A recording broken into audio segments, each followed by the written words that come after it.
Hello and welcome to Let's Talk Local, the local music interview podcast. My name is Justin Blankenship, and today I'll be interviewing Cumberland from Huntington, West Virginia. Before we get started, I'd like to give a shout out to all of our Patreon supporters.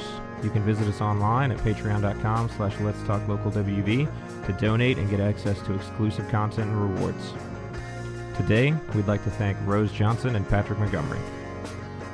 Thanks for listening, and we hope you enjoy this episode. Alright, so I had no idea. Sitting here with Cumberland. Do you guys want to go around and introduce yourself? That way everybody knows who we're talking to and tell them what you do. I'm Nick. I'm the lead singer and rhythm guitar player. The lead singer. I'm Zane. I play bass. My name's Daniel. I play guitar. And I'm Greg. I play drums and I do the backup vocals. Make sure that you say that. Emphasize it. Stress backup. Just so they know how unimportant you are. Right. I'm the number two. I always like to start out with a couple questions. If you guys could collab with anyone ever, who would you collab with? And why? Any genre?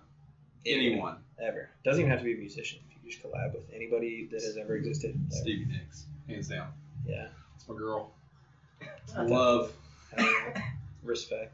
That's a good answer. Hey, she writes some fire. Yeah. We'll sit And back and as in collab, I mean, I would sit there and watch her sing. Yeah, right?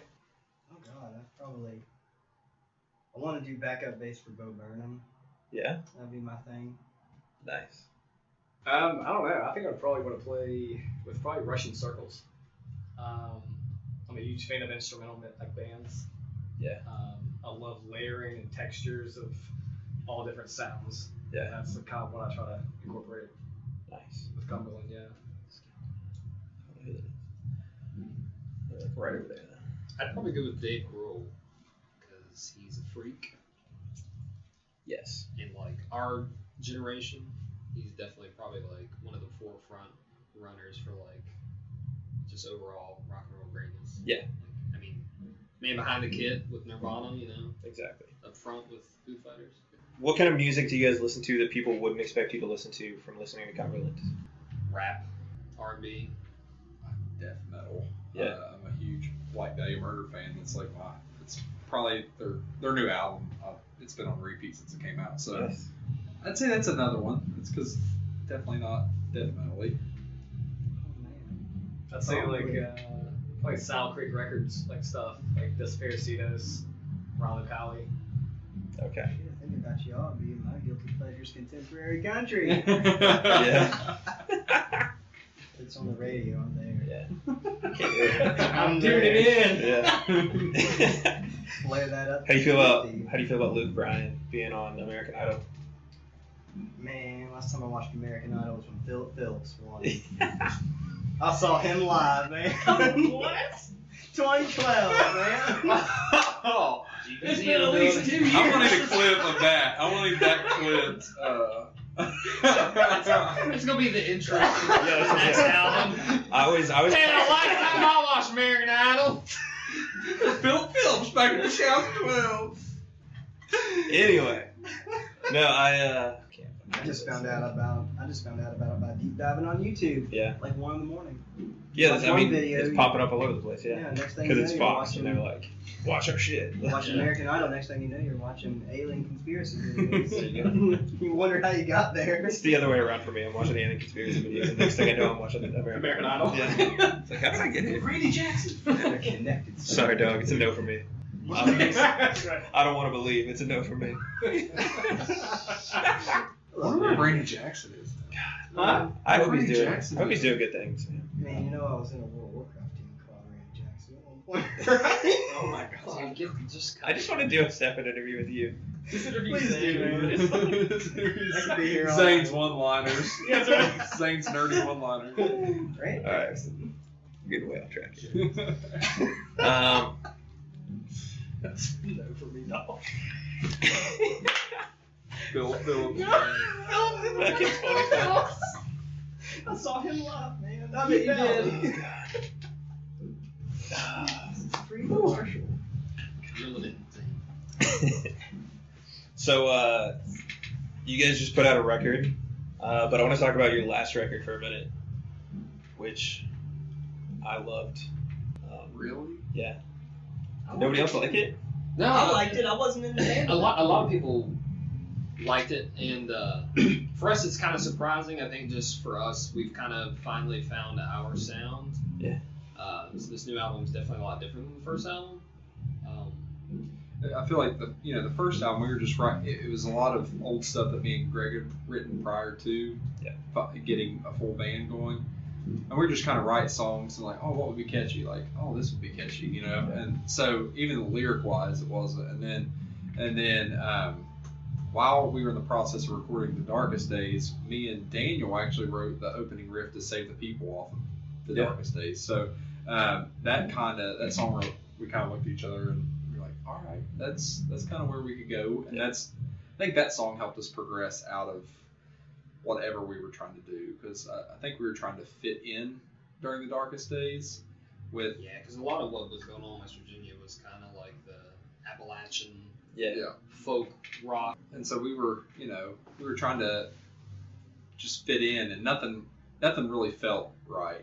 And then once we Bible Belt was the first song we wrote off of Divide the Light, and then once that song was written and done, it was game over from there. It just started flowing. So I mean, the Darkest Days is not that I didn't like it. It's just that it's not as personal to me as our new album. Yeah, I get that. The title track off that is my favorite, though. I don't know why. You like Darkest Days? I do, man. I was in Geno's the other day at trivia, and the Darkest Days was playing. Really? Yeah. How weird is It's been that? about a month or two ago. Is it like, Dude was are playing. you used to it yet? Or No. I was like, wait, what? And I was like, that's the Darkest Days playing. I was like, Why am I singing to myself? yeah, and while I'm stuffing my face and playing trivia, but yeah, it was weird. It's cool. I love it, but I was just like, man, It's kind of weird, like where we're at right now. Like we're all very proud of the new album that we put out, and so like I don't have that feeling toward it at the moment. But I know like once we write another album, then I'll probably shame Divide the Light a little bit. yeah. I hope I don't, because overall, I like, don't think I will, because I don't know that I It was will. like the first, like, with all of us, like, collabing on something, Yeah. instead of just being added parts. Yeah. Yeah, definitely. like, You know, had a piece and writing the and problem. even just the story, with Divide the Light, it's, I don't know, it's more home based to me than. I get you. Yeah. So when you guys started, what was your inspiration? Where did you get your sound from? It was weird. We started like. It was weird. We started. It was me and Greg. Nick, yeah, and we were just writing acoustic stuff, doing like City and Collar, Dude, I like love City folk weird stuff. But and we drunkenly won a battle of the bands.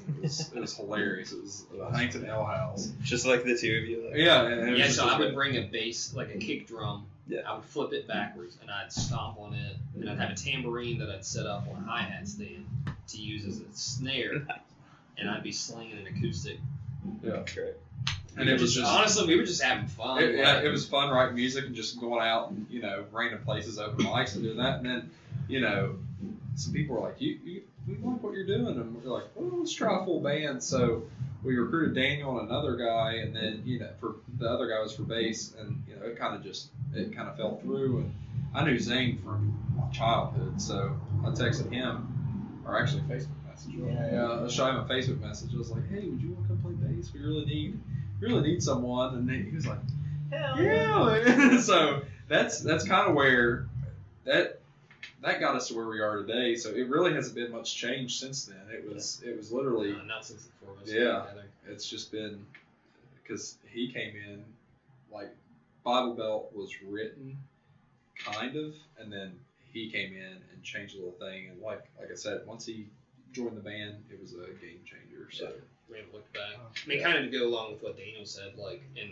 to progress with that. So whenever Nick and I were writing our like folk stuff, and we were getting good feedback from that, we were like, well, let's take this exact song and sound and just plug it in, basically. Yeah. And so we had a full band, like Daniel would play guitar, and we had another bass player. And so essentially what Nick and I were doing was transformed to a live band. And thankfully, like I said, the only song off of the Darkest Days that wasn't written by just me and Greg, like at the beginning, was Save the People, and that's one that me and Daniel came up with in the back room of my house, just like jamming and just hanging out before we recorded, because the Darkest Days was just done in a back room. We did it ourselves, and so we wrote that little opening, just calm music. Oh, that sounds cool. And I think it's kind of taken off from there. It's let him develop more because he can do his own thing and not have to learn like a bluesy or what would you call this? I don't know. It's totally different. Yeah, that's kind of why I liked it, because I like folk and stuff, but I also like harder rock and stuff, and it kind of blended those. Because like when you guys came from that, like that hard rock, that metal kind of thing. Yeah.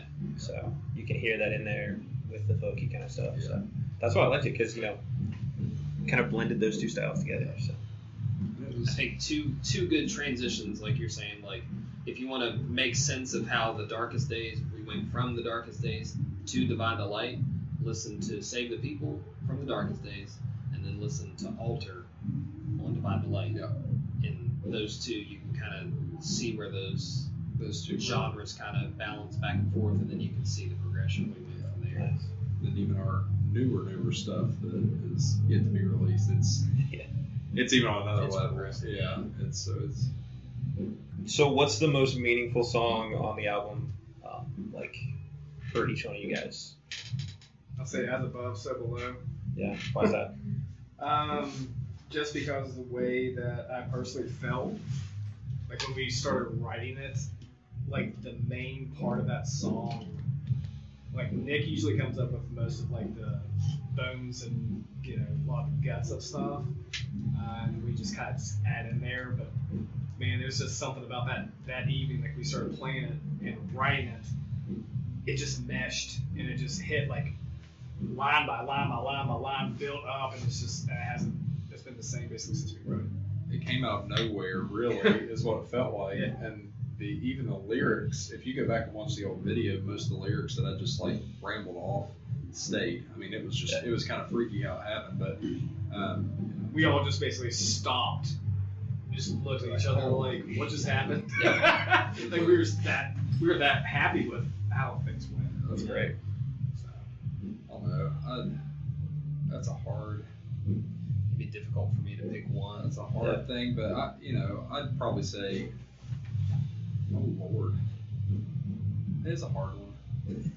For me, like if anybody's like listened to the album and actually listened to the lyrics, you can kind of tell the whole album's like a battle between this man who's struggling inside, light and dark of the world, and so like just the whole thing and how it all came together like organically. It was just, it's hard to pick just one.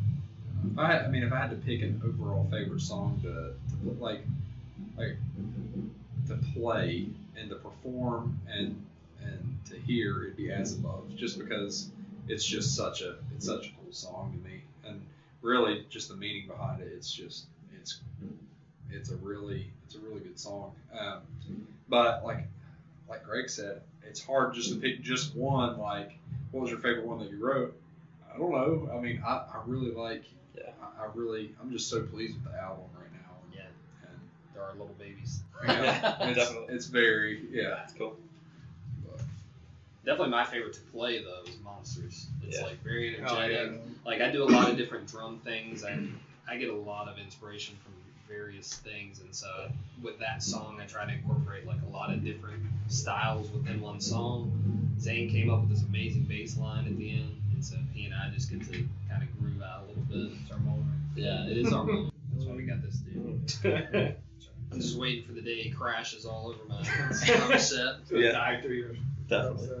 Poor Daniel has passed out on stage before. Yeah. Really? Yeah. And he's almost decapitated Nick, what, 3 or 4 times? 3 or 4. At least 3. Yeah. He does this little guitar move. And Yeah. like every time, for whatever reason, like Nick's just like just right there. stumbling the wrong way, Yeah. and like. And we don't literally- see it till the next day. We Yeah. just see the video. I'm like, oh God, Nick. It's like, good to minute 38. You know, it's Yeah, like, shut the somebody hell up. posted a video, and it was literally like the song, and I like squatted down, but Daniel went right over my head at the perfect time. Really? I mean, I swear to God, if I would have been standing, I would have been You taken to the gotta- hospital. You got to boomerang that. Yeah. But it's You just did, like- didn't you? Yeah, I did. Yeah. Yeah, That's great. It was so bad. Oh my god. When it's just like we're used to playing in like not like tight quarters, but we play like a lot of different shows, like bigger stages, smaller ones. Yeah. I prefer the smaller ones.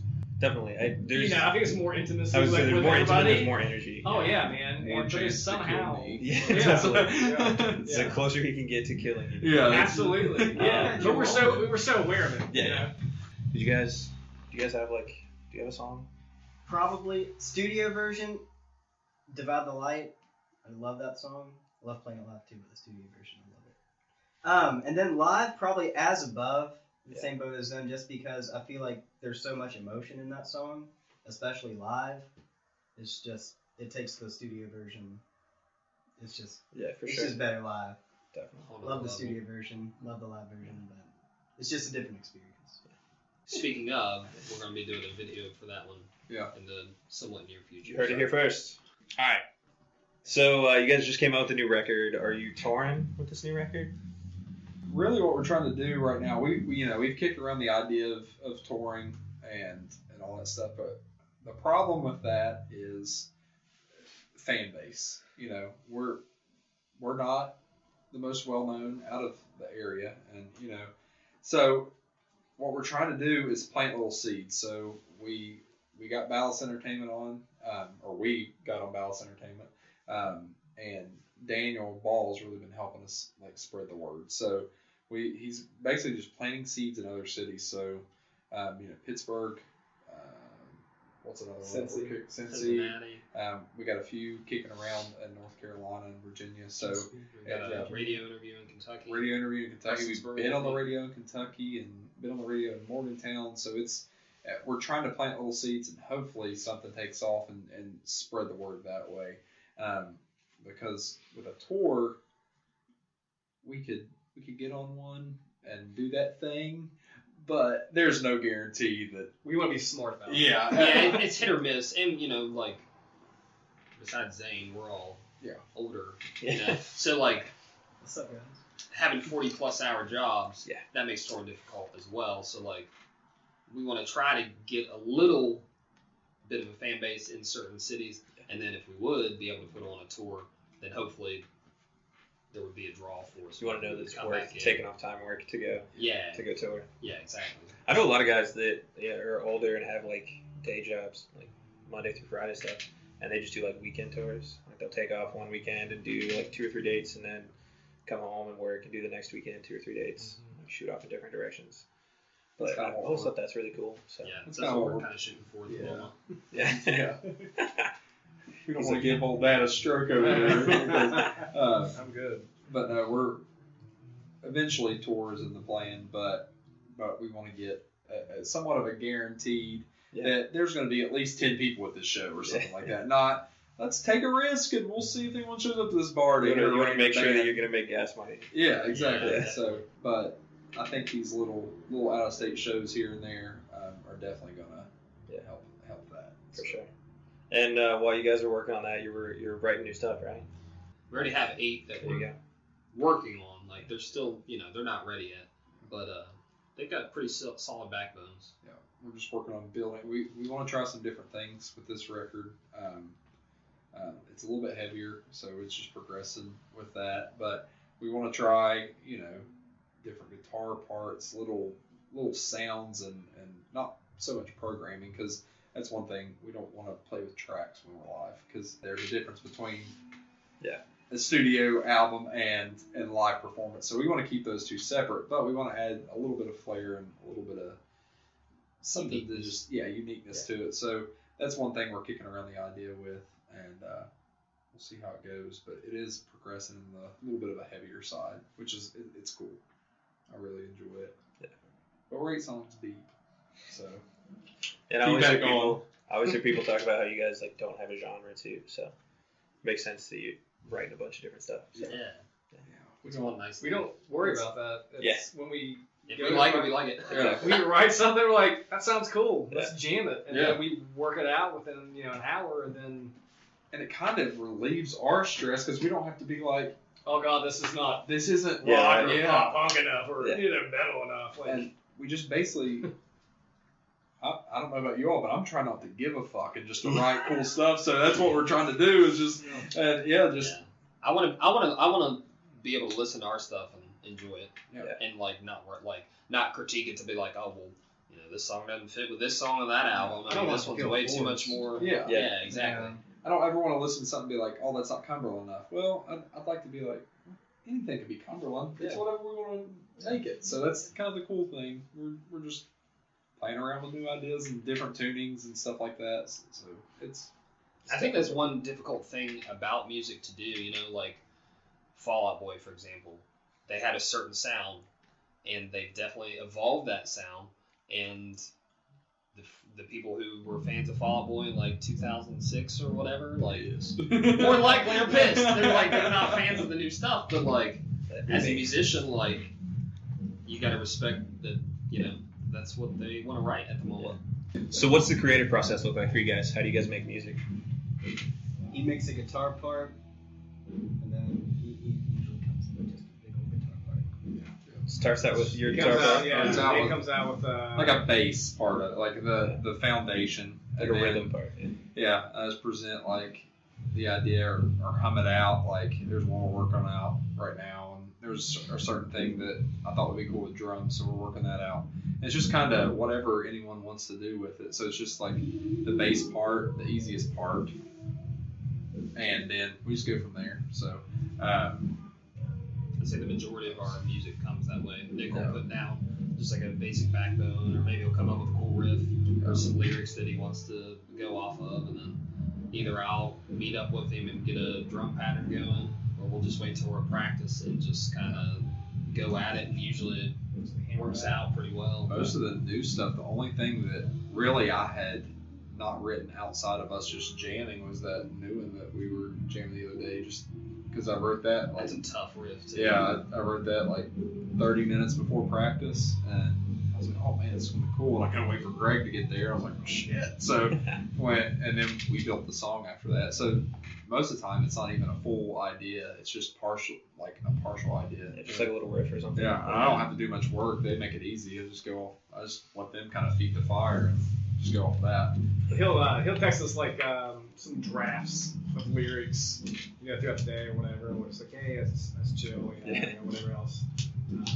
Yeah, because I write most of the before we started this, I wasn't joking. I do home health, so I write all the lyrics in the car, like during work. Something will hit me out of nowhere. Sometimes, like, I'll wake up in the middle of the night with an idea or something and just bust it out on my phone. But usually it's in my car when I don't listen to a lot of music when I'm driving. I don't listen to podcasts hardly. I do a little bit, but I like silence when I'm driving a long way, and that way I can think and hear something. And if we've got an idea for a song, I'll just play that idea over and over. And then if something hits me, it hits me. But I never try and sit down and force lyrics out, just because I've never had good results with that. I can't sit and just write. But if something hits me, then that's where it kind of goes. So what's your guys' favorite moment from a show, or like the worst moment that you've ever had that's just really funny? Well, we were playing at the press club one time, and end of the show we were playing As Above, So Below, and towards the end of the song it just gets heavy live, like towards the end. And right after we finished, we had Daniel's guitar part kind of faded out, just kind of go off. And as we ended the song, this one kid in the audience, never seen him before, he just said, "That was fucking awesome." That was like as it was fading out. Yeah. That's great. Yeah, I think the worst part for me was at the press club. If you bring it up. Yeah, because if you weren't, I was going to. That's an old wound, but it's still sore. My entire pedal board just went dark on me, so my power supply overheated. Brand new power supply. Hey man, you want to use my pedal board? Dude, it's awful. So a lot of my stuff is effects based. Yeah. So it creates like those textures and whatever else, but. Yeah, playing with that and trying to like do swells with like your volume. Yeah. Hey, one guy after was like, "Man, I didn't know if you can pull it off, but that sounded good." It's like, thanks. Yeah, That's great. My favorite mistake is the first time we played here at the bakery, and we backlined everything, and I didn't pay attention to the guitar heads, and so I just stuck the guitar heads on the cabs and went about my business. My leg was broken. His leg was broke, So I didn't check anything. That was I've before got the show. ADD, really bad. Yeah, and so I didn't realize it, but I mistakenly switched their heads, and so they played the whole show, The like, scissors wondering sound why things sounded so weird for them. Yeah, and I was like, every time I'd kick my boost on, because the way I've got it set up, like I've got a tube screamer that I use just to boost a rhythm part or something, but it doesn't really affect the distortion. But I kicked that son of a bitch on, and like it was on his head, and it's like blaring with shit. And I'm like stomping it off. What happened? He asked me to check it. Yeah, I just looked back. I'm like, yeah, that's an orange head right Yeah. there. Yeah. They both play an orange head. Yeah. So. I was like, what is the volume on? He was like, yeah, it looks good. Yeah. Let's do it. Yeah. They're both the ones still. I'm just sitting in a chair like, Let's just crank the bass. That was great though. Like they sat in the chair the whole time because you were still getting it, but like it made it feel so much more like intimate in a weird way that you were just sitting there the whole time. But like they were so energetic to you. It was like a nice kind of balance. That was a cool show. It was What cool. Nick won't tell you, that's exactly how we practice. Yeah. Sit down in the chair. Yeah. We're all real energetic. It's like we're playing for. And he's just like- propped up. Yeah. I wrote this riff, boys. Come take a listen. I'm gonna Come tell around, you, Pappy. I think the best show, not performance-wise, nothing, but it was when we were trying to get into the V Club. So we were trying to play the V Club. And we messaged Don, and he said, you got to play an open mic night. So we planned to do that on a Wednesday instead of a practice day, because we used to practice on Wednesdays back then. And so we messaged a few people, and was like, hey, we're going to do this open mic night thing and whatnot. So we get there, and it's dead. We went back to my house because I just live over in Chesapeake. So we got all of our gear in, and we got there early so we could sign up. Went back to my house, hung out, come back, and the night was going on, not very crowded. And then about 10 o'clock is when we went on, and I'm not kidding you. How many people do you think was in the? Here's Over 100, I think. It was a solid crowd, and Yeah. it kind of just took me back. That was the most memorable moment because I was like, oh man, this is cool. This is what I want. Yeah. And I think that's really what jump started it for us all. Like, oh gosh, like this is cool, and this is something that we want to do from here on out. So it was. That and the Byzantine show was actually that's a big show. And of course they had like their props and like their full stacks and they backlined. Of course, at one point, I went to jump on top of my cab. I'm like, if I fall off this and go through all their cabs, like they're gonna be super pissed. I was so nervous. They're really cool. I Though. was They would be terrified so of it. I was cool. like, they're like, oh god. I was just nervous more about the fans. Like, are they going to respond well to this? Because it's not. Yeah. It's not Signals, because Signals opened the show up. I was like, it's definitely yeah. nothing Yeah, like Signals that. is super hard, and the Yeah. Byzantine is super hard. Yeah, and And we're then just you have, you guys like, are in the middle. and we were watching the live feed from OJ doing and he was like, we're here at the Byzantine show. Cumberland's on right now, and then somebody's comment was like, Cumberland sounds like a salad dressing. Somebody sent me that, and I was like, man, God. But it was cool because we started playing, and I was like, man, no one's gonna. I don't think they'll be into it, but his bass line on Monsters, you look out and everyone's head's just bobbing. I was like, oh, that's The pretty crowd was really receptive. cool. Yeah. So, do you guys have any upcoming shows? Funny you said Let me that. pull that out. So, We do have May 11th will be on a radio interview in Prestonsburg, Kentucky. Prestonsburg, Moxie, Kentucky. yeah. The 26th will be in Butler, Pennsylvania at the Arts Center. And then June 8th will be at the Blue Parrot here in Charleston. And then June 9th in Connellsville, Pennsylvania at Marlene's Corner Bar. And then June 16th at the Mad Frog in Cincinnati. Cool. So got a couple things lined up. Got a few more in the works, like I said. Yeah, After we've got a that, few we're- that aren't quite finalized. Yeah, we're working on July and August, getting those booked right now. Like I said, we're trying to limit local shows just to give it a rest for a second and try and spread it out. Oversaturate it, Yeah, don't want to oversaturate it. We play a lot of local shows. We have. Do you guys have any advice for people starting bands? Kids that are starting out? Adults Do that it are when you're starting- young. Yeah. Do it when you're young. If you do it when you're old, just go full force as long as you can, man. I would say just start playing. Just see what happens. And To expand on that, just don't tie yourself down to one genre and to one thing, especially when you're starting out. Find your own sound.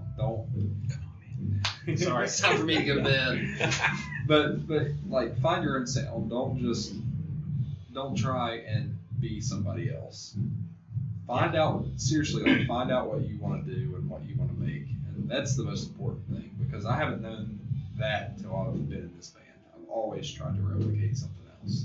Yeah. Whether it be stuff that I've done in the studio, for different people, they're like, well, we want this guitar part to sound like this. Well, okay, I guess I can do that.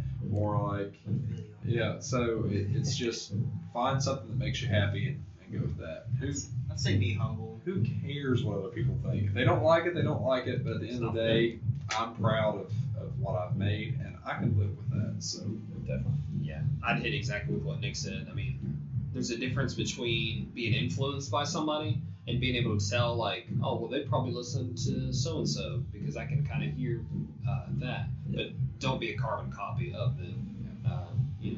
If I could give other advice, though, it would be, like, depending on how serious you want to take it, like, realize that it's going to cost money. You know what I mean? Especially if you're going to look into merchandise, CDs, shirts, it's a whatever. business. But the biggest thing would be to respect and realize that this is a whole conglomerate. It's a community. You know what I mean? Like, you're part of the music scene, interviewing us. I mean, I know you have your own music as well, but, like, that goes as far as the venues themselves, like being respectful and realizing that you don't own all of that, and that costs money. Be respectful to the promoters, to the people that book shows. You know, it's a lot of things that, like, when you're young, you might not realize how much goes into making something like the bakery happen. And not just the bakery. I mean, there's venues all across the state, all across the world that are functioning. And if you're not going to be respectful to those people, then you might as well just quit playing. Because if you piss one of them off, they're probably going to talk. And yeah, all friends, Learn the sound guy's name. Definitely. That's the best piece of It advice. helps. Yeah, honestly, like, when we played with, was it Byzantine?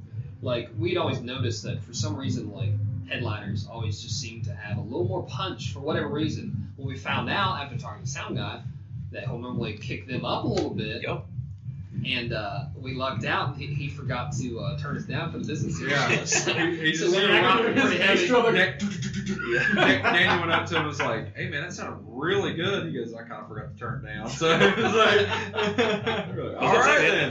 That's the best advice anybody's ever given me is, like, learn the sound guy's name. Don't be a dick to the sound guy. Like, Yeah. be friends with the sound guy. He makes or breaks your life. Yeah, and I'm like, oh shit, you're right. Shout out to Don Duncan, because it was probably one of the funniest things that he's ever said to me. He said, don't be a dick to the guy that takes your money, because he might be the guy that's booking your band. And I about lost my shit because I just thought that was hilarious. But it's so true. Tell everybody where to find you. Man, where can't you find us? I mean, basically, your My Instagrams, address your, is Instagram, we're Cumberland Band. Facebook, I believe we're Cumberland WV. Or if you search Cumberland Rock, that will come up. We're on Spotify, iTunes, Amazon Music, like Google you Play. name any form of music format and type in Cumberland Divide the Light and it should pop up. Yeah, anything you listen to music on, we're definitely there. So if you go through YouTube, we're on YouTube. If you want to go through Spotify, listen for free. Pandora, I think we're even on Pandora too. So If you actually would want merch, we have a big cartel. Yeah. I think it's just cumberlandrock.bigcartel.com. yeah, if you follow us on Instagram, that's linked. All that's in our bio. So Our music videos on YouTube. Yeah, it is. New music video for Monsters. That is a great music video, by the way. thank you. I think it came out like Appreciate a month ago now. Yeah, something like that. Shout out to Jeff McClellan. Yeah. Hashtag Feeble. So pick up your head. Everyone's been waiting for the light. Just a chance to